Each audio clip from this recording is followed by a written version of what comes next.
மாமியார் கொடுத்த ஃபேஸ் கிரீமை ஒரே நாள்ல மொத்தமா அப்ளை பண்ணதுனால கண்டிப்பா ஏதாவது பின் விளைவுகள் ஏற்படும்னு நினைச்சு கமலாவை கஷ்டப்படுத்தணுங்கிறதுக்காக தூங்கிட்டு இருந்த கமலாவோட ஃபேஸ்ல ஃபேஸ் கிரீமை தடவிக்கிட்டு விமலா எவ்வளவு நல்ல காரியத்தை செஞ்சிருக்கான்னு இதுக்கு முந்தின செக்மெண்ட்ல நாம பார்த்தோம்.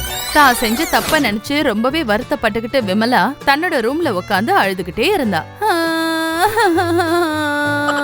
அவசரப்பட்டு நான் என்ன காரியம் பண்ணி தொலைச்சிட்டேன், என்னோட அதிர்ஷ்டத்தை நானே நாசம் பண்ணிக்கிட்டேனே, ஐயோ கடவுளே. என்னோட மாமியார் எனக்கு நல்லது செய்யணும்னு ஆசைப்பட்டிருக்காங்க, ஆனா நான் அதை புரிஞ்சுக்காம எல்லாத்தையும் நாசம் பண்ணிட்டேன். நான் சரியான பைத்தியக்காரிங்கிறது உண்மைதான். எல்லா நல்ல விஷயங்களும் என்னோட அக்காவுக்கு மட்டும்தான் நடக்குது. நல்ல விஷயங்கள் எல்லாமே என் கைய விட்டு போய்கிட்டே இருக்கு. என்ன செய்வேன்? இப்படி யோசிச்சுக்கிட்டு அவ அழுதுகிட்டே இருந்தா. அப்புறம் அங்கேயும் இங்கேயும் சுத்த ஆரம்பிச்சா. திடீர்னு அவ மனசுக்குள்ள ஒரு யோசனை வந்துச்சு. ஐடியா, இனிமே இந்த மாதிரி வேலையெல்லாம் பண்ணி இன்டைரக்டான நன்மைகள் வேண்டாம். நேரடியா நான் மாமியாரையே போய் கேட்க போறேன். கமலாக்காக நீங்க நிறைய விஷயங்கள் பண்ணிருக்கீங்க, அதனால எனக்கும் நீங்க ஏதாவது செய்யணும்னு சொல்ல போறேன். நேரா போய் அவங்க கால்லயே விழ வேண்டியதுதான். அதுக்கு சம்மதிக்கல என் மாமியார நான் சும்மாவே விட மாட்டேன் சொல்லிட்டேன். இப்படி முடிவு பண்ணி நேரா தன்னோட மாமியார பார்க்க போனா. மாமியார் கார்டன்ல செடிகளுக்கு தண்ணி ஊத்திக்கிட்டு இருந்தாங்க.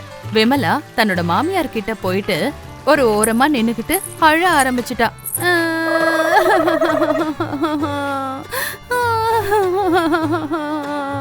இந்த மாதிரி விடாம அவ அழுதுகிட்டே இருந்தா. அத பார்த்து அவ மாமியார் கேட்டாங்க, மறுபடியும் நீ என்ன தப்பு பண்ணிட்டு வந்த? எதுக்காக நீ இப்படி அழற? இந்த முறை நான் எந்த தப்புமே பண்ணலைங்க அத்தை. எல்லா நல்லதையும் நீங்க கமலாவுக்கு மட்டும்தான் பண்றீங்க. ஆனா இது வரைக்கும் எனக்கு நீங்க ஒரு நல்லது கூட பண்ணல. எனக்கு நீங்க செய்ய நினைச்சதும் கடைசியில அவளுக்கே நல்லதா அமைஞ்சு போச்சு.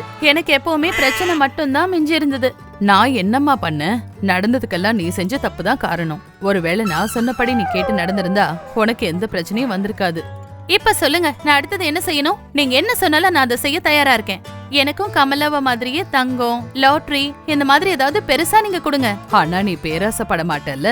கண்டிப்பா படமாட்டேன். நீங்க என்ன சொல்றீங்களோ நான் அதை அப்படியே செய்வாத்த. அப்ப சரி, நாளைக்கு காலையில நான் உனக்கு ஒரு டிவி தரேன். அதோட ஒரு மந்திரத்தையும் சொல்றேன். நீ அந்த டிவிய பாத்துக்கிட்டே அந்த மந்திரத்தை நீ சொன்னன்னு வச்சுக்கோ. அதுவும் நீ அந்த மந்திரத்தை படிக்கும் போது டிவில நீ எதெல்லாம் பாக்குறியோ அது அடுத்த வினாடியே உன் கைக்கு வந்து சேர்ந்துரும். என்னது, நிஜமாதான் சொல்றீங்களா அத்த? நிஜமாதாமா சொல்றேன். ஆனா என்ன என்ன ஆனா? அந்த மந்திரத்தை பகல் நேரத்துல ஒரே ஒரு முறை மட்டும்தான் சொல்லணும். எனக்குதான் இது முதல்லயே தெரியுமே. நீங்க இப்படிதான் ஏதாவது கண்டிஷன் போட்டுட்டே இருப்பீங்க. சரிங்க அத்த, நீங்க எப்படி சொல்றீங்களோ நான் அப்படியே செய்யறேன். முதல் வேலையை நீங்க அந்த டிவி எனக்கு கொடுக்க பாருங்க. சரிம்மா, நாளைக்கு காலையில நீ அதை வந்து வாங்கிக்கோ. அப்படி சொல்லிட்டு விமலாவோட மாமியார் செடிகளுக்கு தண்ணி ஊத்துனாங்க. விமலா தன்னோட ரூமுக்கு போயிட்டா. தூங்கும் போது அவ என்ன யோசிச்சானா, ஏதோ போய் கேட்டதுக்கு ஒரு நல்ல பிரயோஜனம் கிடைச்சது. அத்தை முதல்ல அந்த டிவியை கொடுக்கட்டும், மத்த விஷயங்களை அப்புறமா பாத்துக்கலாம். அப்படி யோசிச்சுக்கிட்டே அவ ரூமுக்குள்ள போயிட்டா. அடுத்த நாள் காலையில மாமியார் விமலாவுக்கு அந்த டிவியை கொடுத்தாங்க. அப்படியே ஒரு பேப்பர்ல மந்திரத்தை எழுதி கொடுத்தாங்க. நீ இந்த டிவியை பார்க்கும் போதெல்லாம் இந்த மந்திரத்தை நீ படிக்கணும். அப்ப நீ டிவில எதை பாக்குறியோ அது உடனே உன் முன்னாடி வந்து நிக்கும். சரிங்க அத்தை. அப்படி சொல்லிட்டு அவ அந்த டிவியை எடுத்துக்கிட்டா. வேற யாருமே இந்த டிவியை பாக்குறது எனக்கு பிடிக்காது. இத நான் என்னோட ரூமுக்குள்ள வச்சுக்கிறதா எனக்கு நல்லது. சந்தோஷத்துல விமலா அந்த டிவி எடுத்துக்கிட்டு தன்னோட ரூமுக்குள்ள போய் அங்க வச்சுக்கிட்டா. டிவி அவ ஆன் பண்ண உடனே டிவி முன்னாடியே அவ உட்காந்துக்கிட்டா. அவ டிவியை பாத்துட்டு இருக்கும் போது அவ மனசுக்குள்ள ஒரு டவுட் வந்துச்சு. இப்ப நான் அத்தை சொன்ன அந்த மந்திரத்தை படிச்சேன் அப்படின்னா அந்த நேரத்துல இந்த டிவில என்ன இருக்கோ உடனே அது வந்துருமா? சரி, எதுக்கு ஒரு முறை ட்ரை பண்ணி பார்க்கலாம். அப்படி முடிவு செஞ்சு அவ அந்த பேப்பர் எடுத்து அந்த மந்திரத்தை படிக்க ஆரம்பிச்சா. ஓ கிரீம் சோட்டா பீம். டிவில நான் இப்ப எதை பாக்குறேனோ அது நேரா என் கண்ணு முன்னாடி வந்து சேரணும். ஓம் கிரீம் சோட்டா பீம். இந்த மாதிரி மந்திரத்தை சொல்லிக்கிட்டே டிவிய பார்க்க ஆரம்பிச்சா. அவ அந்த மந்திரத்தை படிச்ச நேரத்துல அவ டிவில ஒரு பாம்பை பார்த்தா. விமலா அந்த மந்திரத்தை படிச்சு முடிச்சதுமே டிவிக்குள்ள அவ பார்த்த அந்த பாம்பு அவ முன்னாடி தோன்றுச்சு. அப்புறம் என்ன ஆகும்? பாம்ப பார்த்ததுமே விமலா ஐயோ அம்மான்னு கத்தி கதற ஆரம்பிச்சிட்டா. அம்மா, அத்தை, இங்க பாம்பு பாம்பு, வந்து காப்பாத்துங்க. அப்படி சத்தம் போட்டு கத்திக்கிட்டே தன்னோட ரூம்ல இருந்து அவ வெளியில ஓடி வந்தா. பாம்பு பாம்பு, யாராச்சும் வந்து என்ன காப்பாத்துங்க காப்பாத்துங்க. இப்படி கத்திக்கிட்டே தன் மாமியார நோக்கி போனா. என்னமாச்சு? பாம்பு அத்தை, ரொம்ப பெரிய பாம்பை பார்த்தேன். நம்ம வீட்டுக்குள்ள பாம்பு எப்படிமா வந்துச்சு? அது வந்து ஏதோ சொல்ல நினைச்சா. ஆனா சொல்லாம அமைதியாயிட்டா. அடக்கடவுளே, நான் பார்த்த விஷயத்த இவங்க கிட்ட சொன்னா, அதுவும் இவங்க சொன்ன மந்திரத்தினால்தான் பாம்பு வந்துச்சுன்னு சொன்னா மறுபடியும் என்ன கண்டபடி திட்டுவாங்க. இப்ப பேசாம இருக்கிறதா நல்லது. மனசுக்குள்ள அப்படி யோசிச்சா. பாம்பு எப்படி வந்துச்சுன்னு எனக்கு சத்தியமா தெரியாது அத்தை. திடீர்னு அது என் காலுக்கு பக்கத்துல வந்துருச்சு தெரியுமா? நீ உண்மைய சொல்லு. டிவி பாக்கும்போது நீ அந்த மந்திரத்தை படிச்சியா என்ன? ஐயையோ, அப்படிலாம் எதுவும் இல்லாத. இன்னைக்கு நாள் அவ்வளவு நல்லா இல்லன்னு நினைக்கிறேன். அதனால இன்னைக்கு வேண்டாம், நாளைக்கு அந்த மந்திரத்தை படிக்கலான்னு முடிவு பண்ணேன். அப்படியா? அப்ப அந்த பாம்பு எங்க இருந்து வந்துச்சு? அதான் எனக்கும் தெரியல அத்தை. ஆனா நான் ஒண்ணும் பண்ணல. சரிம்மா, நீ போ. இந்த விஷயத்துக்கு அப்புறமா மாமியார் ஒரு பாம்பாட்டிய வர சொன்னாங்க. அவன் அந்த பாம்பை புடிச்சுக்கிட்டு போயிட்டான். அந்த நாள் அந்த மாதிரியே போயிடுச்சு. மறுநாள் காலையில அவ அதே மாதிரி டிவி முன்னாடி வந்து உட்கார்ந்தா.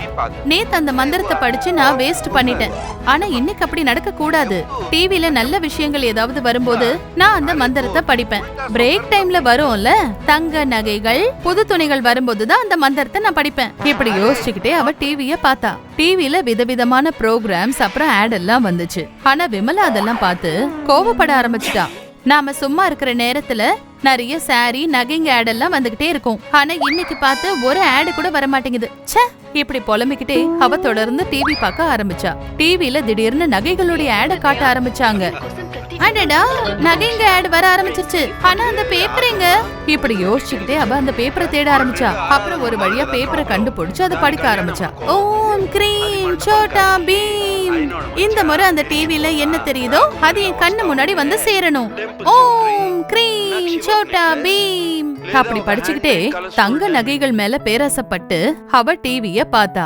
ஆனா அந்த நேரத்துல டிவில பாத்ரூம கிளீன் பண்ற பொருட்களை எல்லாம் காட்டினாங்க. அதெல்லாம் அப்படியே விமலா முன்னாடி வந்துருச்சு. அட, இதெல்லாம் என்ன? நான் நகை வரும்னு எதிர்பார்த்தேன். ஆனா இங்க பாத்ரூம கிளீன் பண்ற பொருள் வந்திருக்கு. மறுபடியும் அவ ரொம்ப டென்ஷன் ஆயிட்டா. விமலா மந்திரத்தை படிக்கிற நேரத்துல டிவில பாத்ரூம் கிளீன் பண்ற ஆட் தான் போயிட்டு இருந்திருக்கு. அதனால அந்த பொருட்கள் அவளோட வீட்டுக்கு வந்து சேர்ந்துருச்சு. சீ, நான் என்ன இந்த பொருளுக்கு ஆசைப்பட்டேன்? இப்படி யோசிச்சுக்கிட்டே அவ அந்த பொருட்களை உத்து உத்து பார்த்தா. ஆனா ஏதோ கிடைச்சிருக்கு. இப்ப இது எதுக்கு வேஸ்ட் பண்ணணும்? அப்படி யோசிச்சுக்கிட்டு அந்த பொருட்களை எல்லாம் எடுத்துக்கிட்டு அவ உள்ள போனா. மறுநாள் காலையில அவ டிவிக்கு முன்னாடி வந்து உக்காந்தா.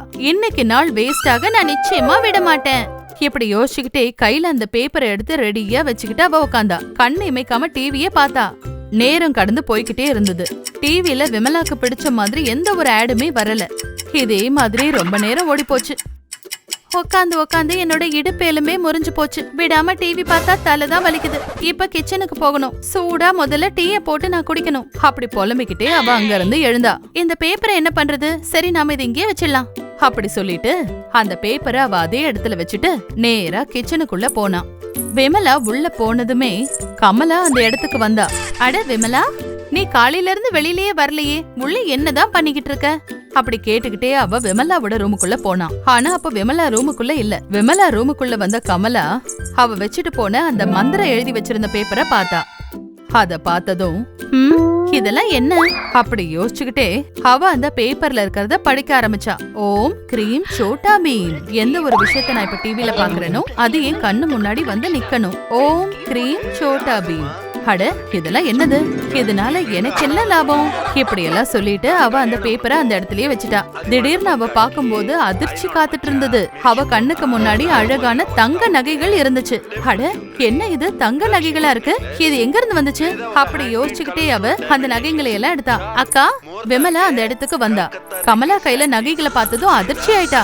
இந்த நகையெல்லாம் எங்க இருந்து கிடைச்சது? அதத்தான் நானும் யோசிச்சுக்கிட்டு இருக்கேன். இவளுக்கு எந்த விஷயமும் தெரியாது. இப்ப அந்த மந்திரத்தை பத்தி நான் இவகிட்ட சொன்னேன்னா இவளும் அதை கத்துக்குவா. தினமும் வந்து மந்திரத்தை படிக்க ஆரம்பிச்சிருவா. அதனால நான் அதை சொல்ல மாட்டேன். விமலா இப்படி ஒரு முடிவெடுத்தா. அப்ப விமலா, இது எல்லாமே உங்க நகைங்க தான் அக்கா, நீங்க இதை எடுத்துட்டு போங்க. என்னது, இது எல்லாமே ஏன் நகையா? எனக்கே தெரியாம எப்படி இந்த நகை வந்துச்சு? சரிம்மா, பரவாயில்ல, நான் இதை எடுத்துட்டு போய் என் ரூம்ல வச்சுக்கிறேன். அப்படி சொல்லிக்கிட்டே அவ தன்னோட ரூமுக்கு போனா. மறுநாள் காலையில விமலா டிவிக்கு முன்னாடி வந்து உக்காந்தா. நேத்து அந்த விமலாவால என்னோட மந்திரமும் பாழாவே போயிடுச்சு. இன்னைக்கு அப்படி நடக்க நான் விடவே மாட்டேன். நான் எவ்வளவு அப்பாவியா இருக்கேன். ஆரம்பத்துல இருந்து எனக்கு கிடைக்க வேண்டிய எல்லா பொருட்களும் அவளையே போய் சேர்ந்துருச்சு. நான் அவளுக்கு சரியான பாடத்தை கத்து கொடுக்கறேன். அவளை பழி வாங்காம நான் விடவே மாட்டேன். ஆமா, இந்த மாதிரி அவ யோசிச்சா. அந்த நேரத்துல டிவில மிருகங்களை பத்தின நிகழ்ச்சி வந்துச்சு. அவ எந்த நேரத்துல டிவிய பார்த்தாலும் அதுல விதவிதமான மிருகங்கள் தான் வருது. அத பார்த்ததும் விமலா நினைச்சா, டிவில விதவிதமான மிருகங்களை காட்டுறாங்க. நான் இப்ப கமலாக்காவை கூப்பிட்டு அவங்க வரதுக்கு முன்னாடி இந்த மந்திரத்தை படிக்க போறேன். அவங்க என் ரூமுக்குள்ள வரப்போ டிவிக்குள்ள இருக்கிற மிருகங்கள் எல்லாம் வெளியில வந்துரும். அத பார்த்தா வளரி பயந்து ஓட போறா. நான் அத பார்த்து அப்படியே ரசிச்சு சிரிக்க போறேன். இப்படி முடிவு செஞ்சு அவ கமலாவை அங்க வர சொன்னா. அப்ப அந்த மந்திரத்தை படிக்க ஆரம்பிச்சா. ஆனா விமலா அந்த மந்திரத்தை படிச்சு முடிச்சதுக்கு அப்புறமா அந்த மிருகங்களுடைய ப்ரோக்ராம் முடிஞ்சு போச்சு. பேய் பிசாசங்களுடைய ப்ரோக்ராம் ஸ்டார்ட் ஆச்சு. மந்திரத்தை படிச்சதுக்கு அப்புறம் விமலா டிவி ஸ்கிரீனை பார்க்கும்போது அவ முன்னாடி ஒரு பேய் இருந்தது. அதை பார்த்ததும் விமலா அப்படியே அதிர்ச்சி ஆயிட்டா. அதுக்குள்ள கமலாவும் அந்த இடத்துக்கு வந்தா. ஆனா அந்த பேய் கமலாவை எதுவும் செய்யாம விட்டுட்டு விமலாவை துரத்த ஆரம்பிச்சது. விமலா தலை தெறிக்க அங்க இங்க ஓட ஆரம்பிச்சா. ஏய், ஓ முன்னாடிதான் கமலா வந்து நின்னால, அவளை ஒண்ணு செய்யாம என்ன எதுக்காக துரத்துற? நான் ஒன்னும் சாதாரண ஆளுங்களுக்கு பின்னாடி எல்லாம் ஓட மாட்டேன், புரியுதா?